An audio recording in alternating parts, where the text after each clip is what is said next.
Hello po mga kababayan, kamusta po kayong lahat? And once again, welcome back to another episode of Simply Talk Kids Vlog. Pag-usapan natin mga kababayan, itong inyong mga mambabatas na mukhang nagkakasagutan tungkol po sa mga maiinit na issues, lalong-lalo na dito sa mga budget deliberation para po sa General Appropriation Bill, at kung mapirmahan po yan ng Pangulo, magiging isang batas po yan, no, na National Expenditure Program. Okay, so nandiyan po ang mga players natin, mga senador at isang House of Representative. Pero bago po tayo magpatuloy, tayo po ay magbibigay pugay at pasalamat sa lahat ng ating channel members, followers, subscribers, nag-like at nagsishare ng ating mga videos, sa mga nagbi-video replay, nagsishare ng kanilang mga blessings, at ganoon din po sa mga nakakasama natin sa ating mga premieres at live stream. And special shout out to all our OFWs, men and women in uniform, sa ating mga frontliners at mga guro. And maraming salamat po ulit sa lahat ng mga tumutulong at patuloy na sumusuporta sa ating channel, at mga hindi po kayo bumibitaw kahit na ano pong mangyari sa ating channel, no? And may God bless us all, may God bless our country, and may God bless the Marcos administration. So unahin natin mga kababayan, ito pong inyong senatora na kapatid ng ating Pangulong Bongbong Marcos, si Senator Amy Marcos. Kasi po talaga pong pinag-iinitan niya ang isang programa sa DSWD na siya pong inirekomenda ni former DSWD Secretary Erwin Tulfo, na ngayon ay representative na, party list representative Erwin Tulfo. Ito po yung AKAP. Kung matatandaan ninyo, itong AKAP na to ay naging sentro ito ng kontrobersiyan last year, kung saan inaakusa ni Amy Marcos at inyong mga kasama niyang senador na gagamitin daw po ito ni Speaker para po sa People's Initiative. Yung pera daw po na nakalaan dyan sa AKAP ay ipantatapal, pambabayad para yung sa pagboto sa People's Initiative para po mareforma ang ating konstitusyon. Wala naman silang napatunayan. Mismong sila pumirma sa budget, sa line item ng budget na yan na AKAP.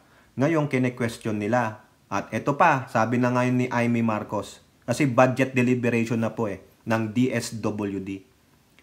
Merging of DSWD's controversial AKAP AICS SOT. Ayan. Ang gusto po ng inyong atin ng bayan na senador na si Amy Marcos, ang gusto po ng inyong atin ng bayan at Senator Amy Marcos ay i-combine itong dalawang programa na ito ng DSWD. Yung AKAP is Ayuda sa Kapos ang Kita Program, at yung Assistance to Individuals in Crisis Situation. Yan. Yung AKAP, ilang milyon din ang nakapondo dito mga kababayan. At the Senate's Marathon Plenary Debates on the proposed 2025 budget of DSWD, Senator Loren Legarda asks what's the difference between AKAP and AICS. Both are social welfare services of the DSWD. But yung AICS primarily provides medical assistance, burial, transportation, education, food, or financial assistance for other support services or needs of a person or family. AKAP, on the other hand, is aimed at helping minimum wage and low-income earners. Ayan po yung nakitang panukala noon ni Representative Erwin Tulfo. Naaawa po siya. Ang threshold nga po niya, nang sabi niya, if you are earning 23,000 or 25,000 or below, ito makakatulong sa'yo. Di po ba? Now, the question is, paano papatunayan ng isang empleyado na they are only making those kind of amounts or lesser? Senator Amy Marcos, who was defending DSW's budget being its sponsor, said she has recommended the removal of AKAP from the agency's 2025 funding. Ay nako, talagang ayaw niya. Nasa isip pa rin ni Senator Amy na ito ay gagamitin. I am just insinuating this, no? It's just my opinion, na baka ito ay gagamitin lang para po kung ano man ang gustong paggamitan ni Speaker. Sabi niya pa, my question is that the same as AICS? Well, according to them, it's not because it's for minimum wage earners. I said there is also a minimum wage earners who dies and receives AICS. Isn't that the same thing? That's why it's confusing. Oh. And to be honest, I deleted AKAP in the Senate version because in my opinion, the government does not have a program owned by anyone. Everyone must join that, and because of this, it is necessary to unite and adjust the guidelines. Ayan na. At this point, Legarda sought a clarification, asking whether it is true that there's no AKAP in the Senate version of the 2025 national budget, to which Marcos answered in the affirmative. Yes, I deleted it entirely. O, yan po, mga kababayan. Yung mga mga low wage income earners, or mga minimum wage income earners, tandaan ninyo, Amy Marcos doesn't wanna help you. Ayaw niya kayong tulungan. Maganda po yung AKAP. Dahil kung kumikita lang kayo nung below minimum or minimum 23,000 to 25,000 pesos a month, madadagdagan kayo. Pero ayaw ni Amy Marcos. Okay? Emerge na lang daw sa AICS kasi meron naman daw pong mga namamatay na mga ng AICS na mga minimum wage income earners. So antay mo pang mamatay. And we're saying that the 39 billion in the Senate version was reduced. And where did you put the 39 billion AKAP? Sabi ni Legarda. Marcos, he leaves it to the wisdom of the Senate leadership, hoping that the issue may be addressed by the Bicameral Conference Committee, tasked to settle the difference between the lower and upper chambers version of the national budget bill. My recommendation is, while we recognize the necessity of immediate relief by direct financial assistance, it is imperative that we focus also on social protection initiatives such as mentioned by yourself, the SLP, Kalahi, CIDS, which foster long-term development and self-reliance rather than creating a new Ayuda nation. We don't want that, don't we? That's why I'm proposing to increase funding for others that are developmental and at the same time to unite AICS and AKAP so there's no more jealousy, teaching, and ambiguity. The AKAP funding will become commercial. Yan. Ayan na, tinanggal po ni Amy Marcos ang AKAP. So, babay po ha, sa mga umaasa dyan sa AKAP, babay po. So, pero tandaan nyo po, pag yan natuloy, gantihan nyo si Amy Marcos. Huwag nyong iboto, ibalik sa Senado si Amy Marcos. Kasi, hindi naman totoong sabi niya, hindi niya nga alam kung saan niya ilalagay eh. Walang definite eh. Di sana, sabi niya, I leave it to the wisdom of the Senate panel. Pero binawi niya, SLP, whatever, what have you. Sana kung affirmative ka, no, yung talagang proactive ka, nung dinilit mo yun, naglagay ka kaagad sa mo dapat ilagay. Pero nung sabi niyang una, I leave it to the wisdom, di ba parehong-pareho sila ni Pusit? I leave it to the wisdom of the House of Representatives regarding my budget. Paano kung ilagay ulit sa AKAP? O, sabi mo, it depends on the wisdom of the Senate, di ba? O kung ibalik sa AKAP, may reklamo ka? Malamang siyang unang pipiyok, di ba mga kababayan? O, yun lang. So si Amy, hindi niya talaga gusto ang AKAP kasi nandun pa rin sa isip niya na baka ito ay gagamitin ulit talaga, yung 39 billion pesos na yan ay gagamitin para sa People's Initiative, Charter Change. Eh kung ngayon talaga sa AKAP, yung 39 billion, ibigay ninyo sa modernization ng AFP. That's why they reduced the 10 billion. O sobra na yon. 40 plus 39, 79. O, nakamit nyo na yung nasasaad sa batas ng modernization ng AFP. The set amount of 75 billion pesos. Ayaw nyo rin naman pala sa AKAP eh. Why not give it to the men and women in uniform, mga kasundaluhan, sa kanilang modernization program? Para naman tayo may pang-depensa lalo sa West Philippine Sea. May pang-deter tayo, di ba? Oh. Now, ano naman ang sagot diyan ng isang mambabata sa lower house? Sa politiko, hindi para maging tamad mga Pilipino. Jerbil Luistro defends AKAP. O, ayan. Isang magaling na mambabatas, ha? Okay? Ito po.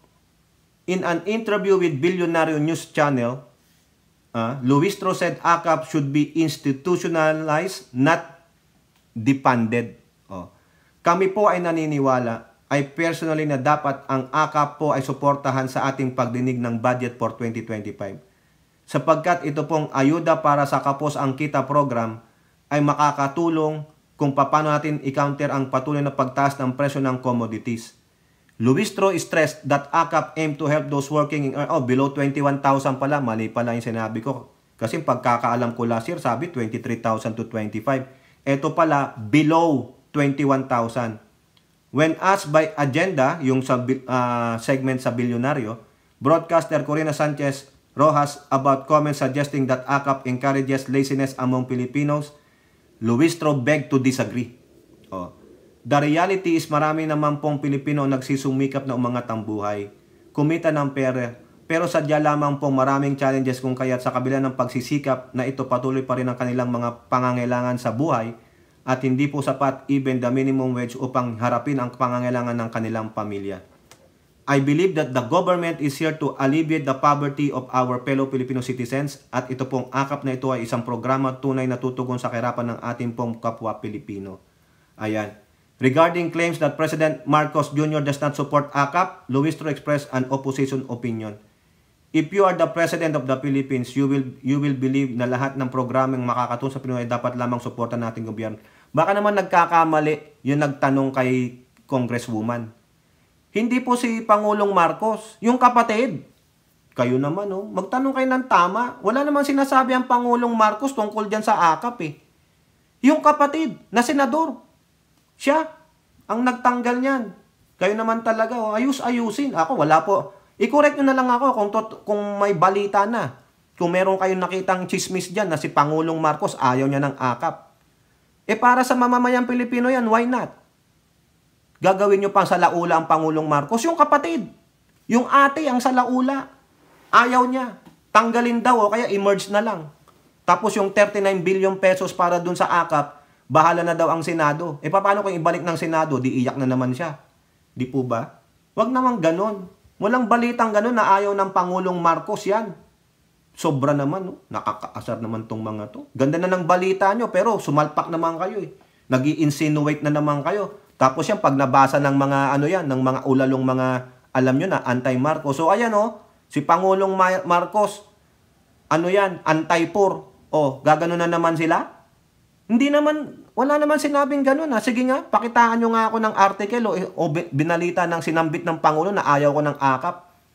Diba? Alam naman yan. Hindi ba kinikwento yan ni Speaker sa kanya o ni Erwin? Si Erwin Tulfo po ang may programa niyan eh. Siya ang may idea niyan eh. Tapos sasabihin nyo, antay siya dyan? Mali naman kayo, ayusin ninyo.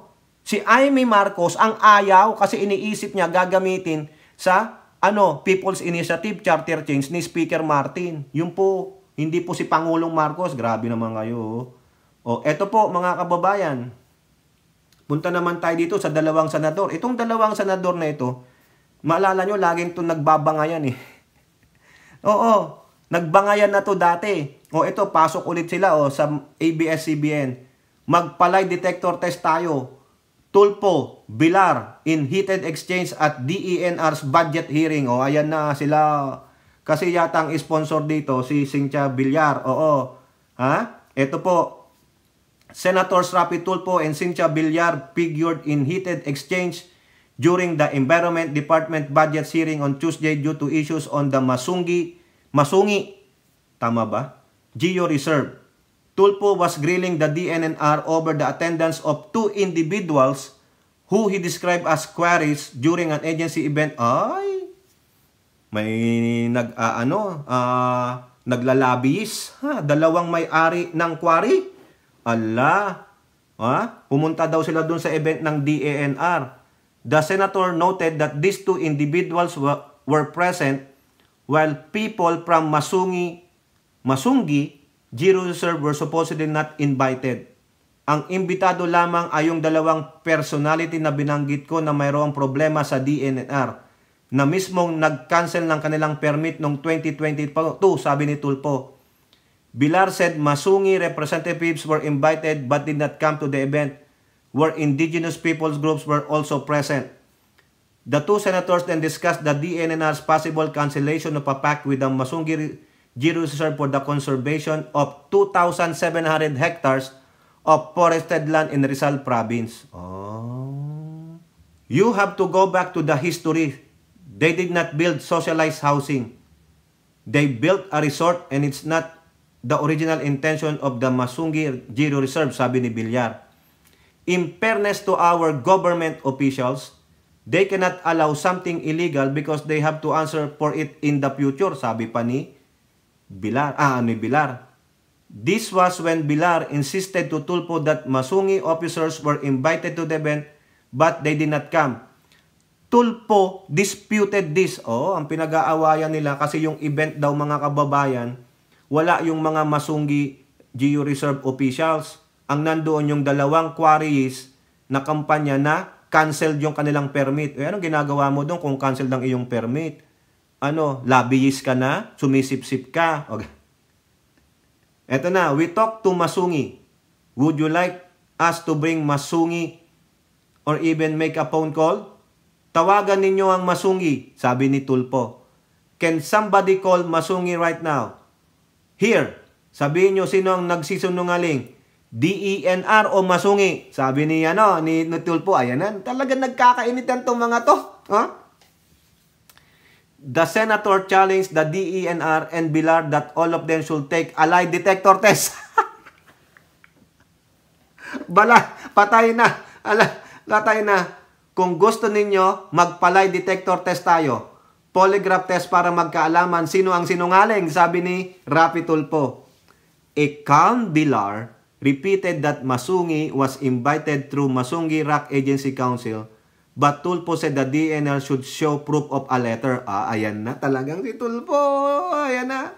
We will provide you the invitation to the council in which Masungi Reserve is a member, sabi ni Villar. She added that the DNE has a copy of the letter but its representative did not have it with them. The agency promised to provide the letter to hindi ako maniwala dito mga kababayan. Malabo ito. Kung alam nyo yan, magiging yan ni Tulfo, ha? Dapat din na nyo lahat ng correspondence. Hindi yung magdadala kayo tapos sasabihin nyo